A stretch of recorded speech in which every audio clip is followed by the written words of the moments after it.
Savage Sam. Savage Sam. Why do they call you Savage Sam? Because I don't take no shit. So Sam, you when we were talking about the homeless camp on the rail trail, you said they won't let you store anything during the day. So they have the tent city, right? And they have a lot of rules in there, and I call it Auschwitz. I won't be part of that. I won't stand for what they're doing in there. I What's don't. wrong with rules?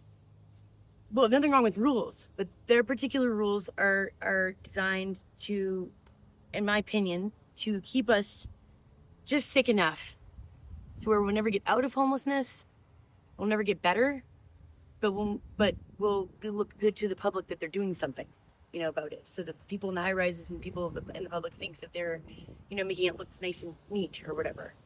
But they're not making many less homeless people out of this. It just looks Clearly, better. as we know. Yeah, it's just getting worse and worse, and the crimes are getting ballsier.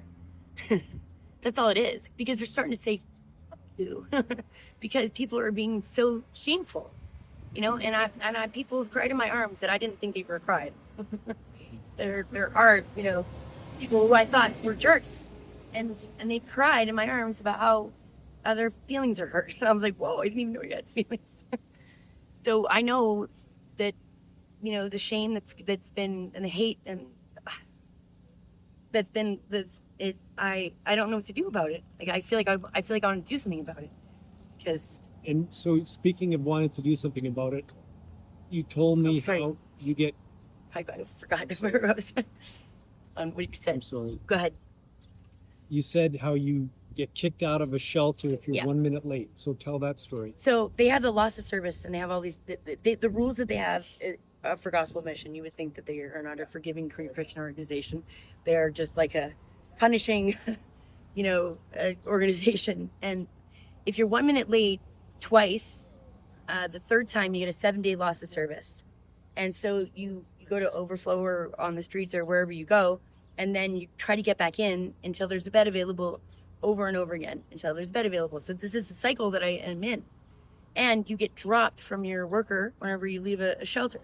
And the shelters a lot of the workers treat you like shit. And they really just kind of like, here, go do drugs safely over here. Stay sick.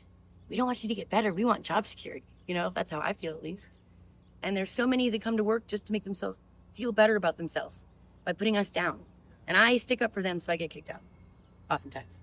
Whether for being late or for mouthing off to somebody for being, being wrong, disrespecting people. Well, yeah, because like one guy was standing there with another employee going, look at that fucking idiot over there.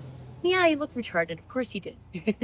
But he's at work. If that's his job to do, it's not his job to stand around and point fingers at us. It's like, hey, man, maybe you could pull your pants up, and I've been really rough with people lately and really mean to people lately because I'm kind of had it, And I'm sure the community feels the same way. Like that, I'm sure the communities feel the same way. Like I'm not like retarded to think that everybody out there is not supposed tired. to say retarded. Sick and tired. Oh, oh yeah. I don't think supposed to is really in my category of like care. I never